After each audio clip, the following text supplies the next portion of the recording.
Үлкен рахмет сыйлығыңызға. Жайғасыңыздар. Рахмет айтасыз ба, Садолет? Я рахмет айтам, конечно. Бізден де ответка болады енді. Мен біраз болыпты қыздан сыйлық алмағаныма, андай, қалай айтсам болады, кішкене Қобалжып қалған жайыңыз. кішкене қобалжып қалған жағдайым бар. Сап қойыңыз, асықпаңыз. Үлкен рахмет айтам сізге. Менен де ответка болады енді. Және бұл жай қазір бастапқы сыйлық дейді, бұдан да күшті сыйлық бар дейсіз. Жоқ, бұл бастапқы сыйлық, мен үлгермей қалдым да эфирға. Жүгіріп келдім да, сол үшін кешке қалған сыйлық бар. Сыйлықтың бәрі ең басты шын көңілмен болса болғаны. Тамаша. Нұржан кешке дейді. сөйлегісі келіп отыр. Бауыржан мырза, Балса ханым, жалпы мен Ернардың стилінде сөйлегім келіп отыр да мына жерде. Жалпы бұл өмірде, бұл пәниге мен Саддаулет пен Ернарды әлі түсіне алмай жүрмін.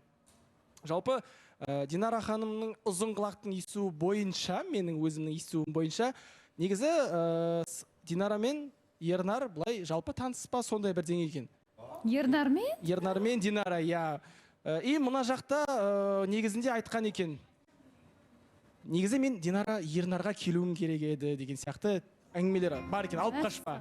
Мен енді осы жерде түсінбей отқаным, құда мен құданың арасында дорба жүрсе, Саддаулет пен Ернардың арасында үміткер жүре ма бірдеңе сондай. Мен айтып жіберейінші.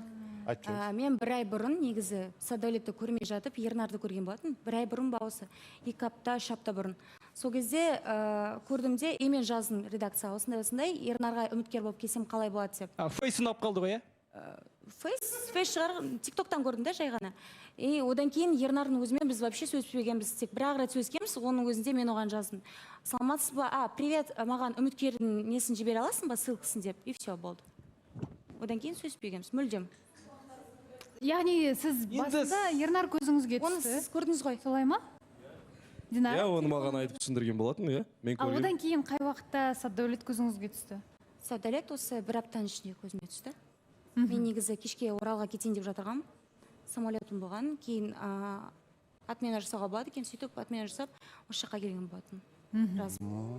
Ал бірақ сіздерді ештеңе байланыстырмайды. Жоқ, бір рет қана сол тек үміткердің ссылкасын сұраған болды. Бәсе әйтпесе ойлап қалдық енді. Бір емес екінші ситуация болып жатыр. Қайта осылай бола ма қыздар? Ұзын құлақ деген сіздің неңіз ба, үміткеріңіз ба? Жоқ, оның құлағы ұзын емес, просто айтып тұрмын. Жоқ, мен біліп отырмын ғой, мен ол кісіге айттым ғой, өзім. Мен өз аузымнан не айтқанымды өзім білемін. Жоқ, енді сол рас қой деген ма, просто мен. Рас, бір ақ рет жазғам сол айтып. Болды ғой, оны артынан. Динара жалпы алдында Ернарды тикток желісінен көріп, кішігірім бір жаман емес жігіт деген сияқты ойыңыз болып, және де Ернардың өзіне жазған кезде үміткер болып бару үшін қандай нөмірге хабарласу жөнінде ғана сұрадыңыз. Жоқ, мен оған тек қашан средада ма, ана аптада жазғам тек. Дұрыс қой, сол үміткер болу үшін қай нөмірге хабарласам? Саддаулетке келу үшін жазғам. Түсінікті. Сосын Саддаулет білгем дейді, сөйлесу арқылы. Маған кеше ғана күні кеше көрсеткен болатын телефонмен. Ешқандай арам ойламаңыз. Просто осындай переписка болған арамызда, одан бөлек дым жоқ деді. Мен хорошо дедім. Ондай болып тұрады ғой енді деген сияқты. Демек сізге айтып қойды, сіз біліп отырсыз. Мен бәрін біліп отырмын. Жақсы. Нұржан. Бәрекелді. Қыздар, жігіттер мейрам, көңіл күйді түсірмейік. Мұндай сұрақтар қоймай қойсаңыздар. Мына үміткер әдемі мөлдіреп, әдем болып кіріп келді, сыйлығын беріп жатыр. Үміткер жоқтар, іштерің ашсын деймін сендерге. Жігіттерге айтып жатырмын да.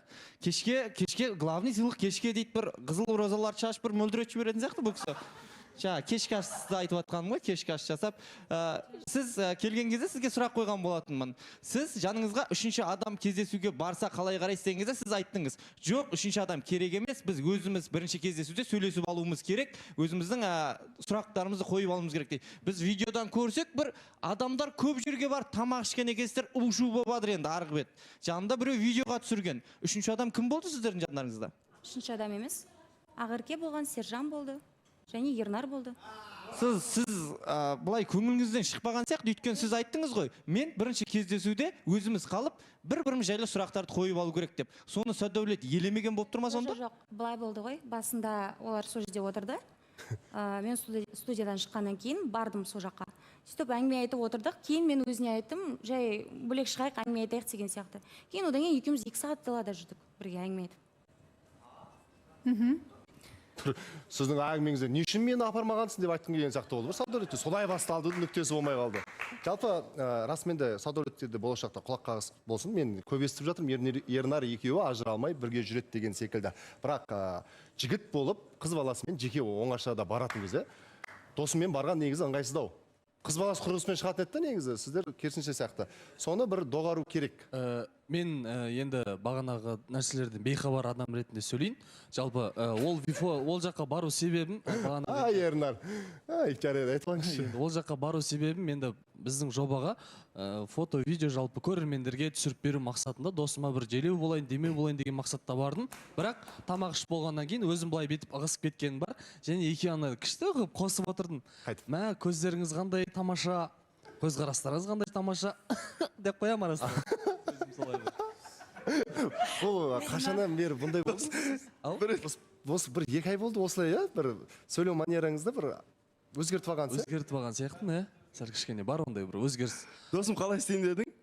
Оны Бір рет көрсетеді. Бір рет істеңізші, бір рет. Өтініш. жарайды, сіздер үшін берейін. Енді көздеріңіз қандай тамаша. Сол. Мен түсінбедім. Жалпы бәрі дұрыс, иә? Ешқандай ара қатынас екеулеріңізде жоқ. Бауыржан мырза, енді шынымен де Ернарға үміткер келсе, мен по-любому барам. Потому что неге фото, видео түсіруге мен барам да енді. Одан кейін маған келсе, ол кісі барып жүрді. Қалай айтсақ болады енді. Былай түсірсек те болады, просто сәл әдемі көрінбей қала ма деген оймен. Одан кейін бірақ артынан өзіміз қалайық, өзіміз отырып шай ішейік деген сияқты әңгімелер болады, Бауыржан мырза. Сол үміткерлерің келіп таса Дәулет. Тап Ернар келмей қойшы кездесуге десе үміткерді қайтар жібересіңдер ма сонда сендер? Жоқ, ондай істемейміз енді Нұреке. Мен обязательно барам дегенге айтып жатқаным ғой. Жоқ, барма десе бармай қоя саламыз, оны ешқандай проблема жоқ. Иә, енді осы орайда бір нәрсе ойыма келіп тұрды. Енді алдындары Айбаттың үміткері ма осы жерде бірдеңе айтты ғой. Біз негізі қыз бала ұнамайтын болса, біз общий болып барамыз деген нәрсе енді миыма келіп жатыр да. Мүмкін солай шығар деп ойлап тұрмын енді. Мүмкін қыз ұнамай қалса, біз жігіттермен алдында айтты ғой Айбаттың үміткері осы жерде. Сол есіме келіп жатыр. Мүмкін сондай шығар деп системалар деп ойлап тұрмын. Енді бұл жерде Сержан мен Ақерке жарайды түсінікті, ол кісілер жұп. Бұл екеуі таныстықта жұп. Ернар видеоға деп ақталу фактілері әдем болып тұр ғой. Ақталу әдем болып тұр, әдем болып тұр да. Бірақ бағанағы енді бірінші Ернар негізі таңдап едім деген нәрселердің бәрі ұштасып тұрған жоқ па, қалай ойлайсыз? Бірақ переписканы түгел ашып көрсеткен ғой, ұялмай. Өшірген шығар. Өшіру мүмкін. Бекзат, ой, не ақ болсын деп болды бұл кісі. Бүгін Просто енді ұштастырып көріп жатырмын да, енді солай қалай болады екен. жаңа ғана айтты ғой Нұржан, 7 май, настроение түсірмек, позитив. Бұл настроение түсіретін нәрсе емес қой, просто ойындан сұрап отырмын да енді. Болыпты онда. Бауыржан мырза, Балауса ханым, негізі енді сол кезде біз жалпы өзіміз тамақтануға барайын деп жатқанбыз, бірақ Садәулет айтты да, мен енді үміткер қызбен осы күні келіп тұрғаннан кейін маған қызық болып тұр, негізі ол қыз шынымен де кездескім келіп тұр деген сияқты қылып айтқан болатын.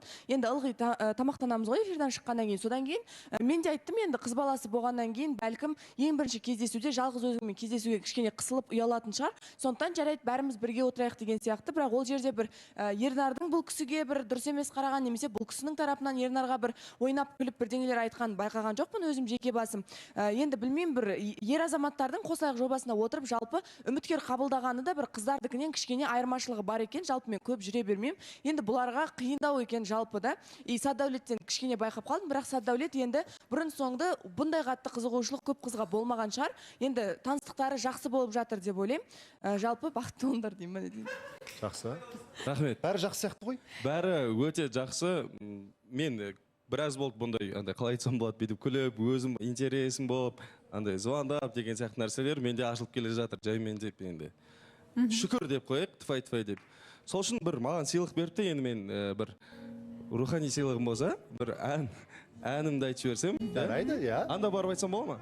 Жарайды. Иә? Әрине. Иә. Бара қойыңыз. Садәулеттен ән дейді. Аха.